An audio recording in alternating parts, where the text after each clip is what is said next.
Fala pessoal, Arley da Zap Telecom aqui novamente. Vamos falar um pouquinho sobre a história do data center, né? Falar um pouco sobre de onde veio, né? Como estamos hoje e para onde vamos, tá? Falar um pouquinho aí como que ele surgiu, da onde que ele surgiu, né? Em que ano mais ou menos que começou, enfim. Vamos falar um pouquinho a respeito disso hoje.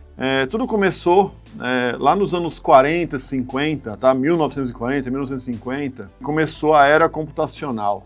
Não existia computadores, tá? E aí eles inventaram o ENIAC. Foi o primeiro computador, se não me falha a memória, foi em 1946, tá? Confirmem aí, se for realmente ponto para mim, se não for, coloquem nos comentários aí quando foi inventado, né, o ENIAC. O ENIAC era um computador gigantesco, tá, para os padrões de hoje. Ele era um prédio, tá? Ele era uma sala num prédio, porém ele tinha um problema sério de temperatura, tá? Então nessa época, né, no ENIAC, como ele era quase todo valvulado, a válvula, para quem não sabe, ela funciona como se fosse uma lâmpada incandescente, tá? Ele acende, né, e gera calor. Então vocês imaginam aí a quantidade de máquinas de ar-condicionado para refrigerar esse cara, tá? Então lá na década de 40, 50, começou a era computacional e o ENIAC foi a expressão principal, né, foi o número 1, tá? Dessa época, onde era um prédio, tá? Era uma área grande. O ENIAC ele era basicamente um dos andares desse prédio e os outros andares, um era para pessoal de operação, né, para descobrir quando tinha algum problema ou não, era equipamentos de refrigeração, né?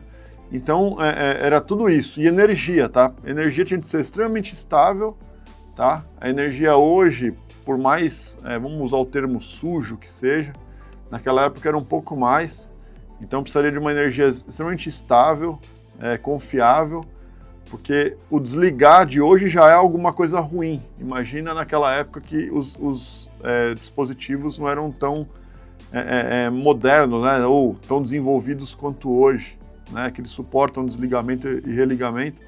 Naquela época era pior. E vai só um dado interessante aí, o termo bug, né, quando a gente fala bug aí do sistema, surgiu realmente nessa época, porque entrava algum inseto lá dentro do ENIAC e queimava algum dispositivo porque o inseto dava curto, né? E aí queimava um pedaço, aí os caras começaram a usar o termo bug, tá? Foi realmente nessa época. Então, para a gente começar, né, a parte de data centers, né, o histórico, começou nessa época. Era um data center? Era, porque era uma área grande para atender um único computador, né, com energia estável, com refrigeração e segurança de acesso, né? Mesmo entrando insetos aí, como eu acabei de contar a história, era uma área que realmente já era o embrião, vamos falar assim, de data center. Não tinha esse nome, óbvio, tá? Era uma sala só para manter aquele computador ligado, e começamos dessa forma. Bom, agora que vimos anos 40, 50, né, 1940, 1950, vamos evoluir um pouco mais. Passamos aí para os anos 60, tá? Anos 60 e 70. O que aconteceu nesses anos? A IBM começou a desenvolver os mainframes, né? Então nós viemos com o ENIAC, aí foram criados vários computadores, e a IBM resolveu desenvolver os mainframes. Os mainframes são os computadores de grande porte. Até hoje existem os mainframes, tá? Óbvio que não são nem parecidos com o que tinha naquela época. Porém, eram computadores que eram usados para compartilhar terminais, tá? Então você tinha lá uma área que já começou sendo chamado de centro de dados computacionais, é isso.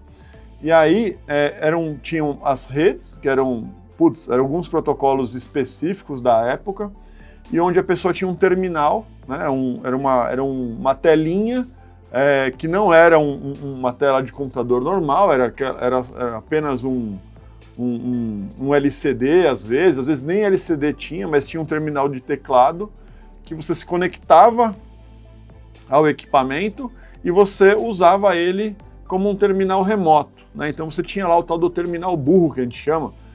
Isso existe até hoje, tá? Você abre um terminal remoto e a sua máquina em si ela não é um computador completo, isso existe hoje, é normal. Então, nessa época, começaram a aparecer esses terminais, tanto para computadores que eram menores na época, quanto para esses terminaizinhos pequenos. Porém, os mainframes, né, eles rodavam as aplicações remotamente. E a área onde estavam os mainframes já eram uma área chamada Computer Room, né, nas empresas, onde você já tinha lá acesso controlado, você já tinha temperatura controlada e energia controlada, que é o padrão, que é o que a gente busca num data center. Então, os mainframes começaram a disseminar essa parte de computação centralizada, que é o cerne do data center, só que naquela época você tinha somente terminais, né? Você abria um terminal ou no seu computador pequeno ou no seu terminalzinho burro e você acessava uma tela do mainframe para executar a sua atividade, seja lá qual for, né? Se era financeira, se era educacional, o que vinha a ser. Então, basicamente, nos anos 60 e 70, começaram a surgir os mainframes e, por consequência, começaram a ter acessos via terminais nesses ambientes. E aí aumentou, né, começou a disseminar realmente o conceito de sala de dados, né? Ainda não tinha o nome de CPD, que já é um nome antigo, ainda não tinha esse nome, mas era uma central onde tinha todos os dados da empresa lá dentro, pouquíssimas coisas estavam fora daquela área, né, pelo fato de você usar um terminal remoto, mas já era um ambiente controlado, com temperatura, segurança de acesso e energia controlada. Agora um pouco dos anos 90. Os anos 90 foi a época do boom da internet, quando começou a se popularizar o acesso à internet no mundo. Aí se tornou obrigatório a criação e a disseminação de data centers no mundo todo. Foi aí que começou a acontecer o boom também de data centers em paralelo com a internet. Por quê? Porque existiam muitas pessoas precisando da internet, muitas empresas dependendo de data centers para distribuir o seu conteúdo na internet, e isso fez com que os data centers começassem a ganhar corpo no mundo, e isso era espalhado no mundo todo. Porém, ainda era uma estrutura que era normalmente, os data centers ficavam sempre na mesma região, tinha muita energia nessa região, e aí eles construíam os data centers nesses lugares, porque data center sempre foi uma construção que demandou muita energia. Só que era tudo regional, a maioria era tudo na mesma região e não espalhados, tá? Então, nos anos 90, começou a ser disseminado o uso e a obrigatoriedade, praticamente, de existir data centers no mundo. Nos anos 2000, começou uma nova revolução na era computacional, que foi as máquinas virtuais.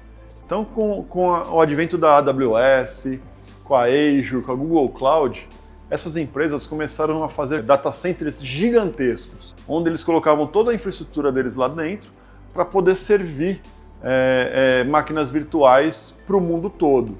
Então, nesse momento, nesse período, né, dos anos 2000, começaram a existir data centers que eram de uma única empresa, extremamente grandes, tá?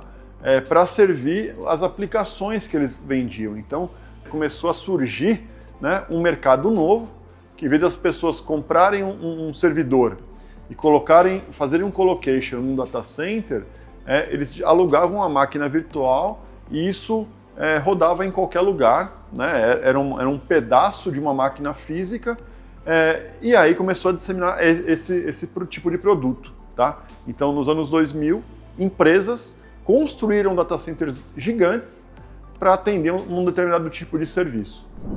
Bom, agora nós vemos aqui dentro do data center da ZAP para falar dos anos 2010, 2020. Foi quando os data centers começaram a ser classificados. Nesse momento que surgiram os Hyperscale e os Edge. Hyperscale, o nome mesmo diz, né? hiperescala, ou seja, data centers gigantescos, 5 mil, 10 mil, 20 mil racks, tá? Para armazenamento de muito conteúdo, muita informação. Por quê? Porque começaram a surgir aí o IoT, rede social, né? E as grandes Big Techs, tá? Streaming, tudo isso começou a surgir em 2010, 2020. E aí houve a necessidade de surgir os data centers hyperscale. Da mesma forma, o fato da velocidade, da latência para o usuário final ser algo muito importante, começaram a surgir os Edge. Edge são data centers pequenos, né, até 400, 500 racks, onde ele fica mais próximo do usuário final. Então, os hyperscale guardam toda a informação em massa, tudo que é necessário, que as empresas grandes precisam de espaço, e os Edge têm a informação daquela região, né, daquela área onde ele está. Então, resumindo, de 2010 a 2020, foi o surgimento da rede social, IoT e streaming, surgiram os data centers gigantescos, que são os hyperscale, e para distribuir essa informação, para ela ficar mais próxima do usuário final, que é o que interessa esse conteúdo, surgiram os edges, que eles ficam em regiões mais próximas do usuário final. Bom, agora vamos falar um pouco a respeito de hoje e o futuro dos data centers.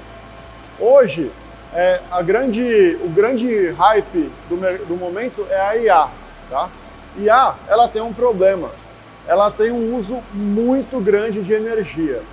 Então, hoje, com o mundo verde, a gente precisa se preocupar com a sustentabilidade, tá? Então, os data centers têm de ser eficientes, energeticamente dizendo, e não pode ter o uso de água como antigamente era, tá? Então, hoje, você não pode consumir tanta água quanto os data centers antigos consumiam. Vocês vão falar, pô, mas água e data center, o que tem a ver isso? As máquinas de ar-condicionado antigas, elas trabalhavam com chiller, e o chiller consome muita água.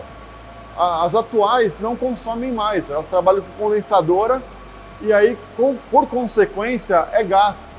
Então, hoje, as máquinas de ar-condicionado modernas, elas não dependem de água para funcionar e para resfriar o ambiente.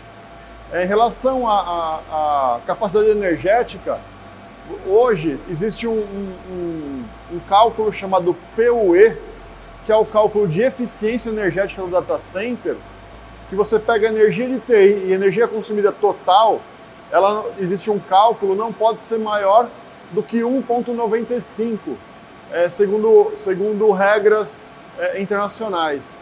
Então, o data center da ZAP, como ele tem um PUE de 1,7, ele é extremamente eficiente, tá? Alguns data centers são mais eficientes do que o da ZAP por serem maiores. Quanto maior o data center, mais fácil você baixar esse PUE, tá?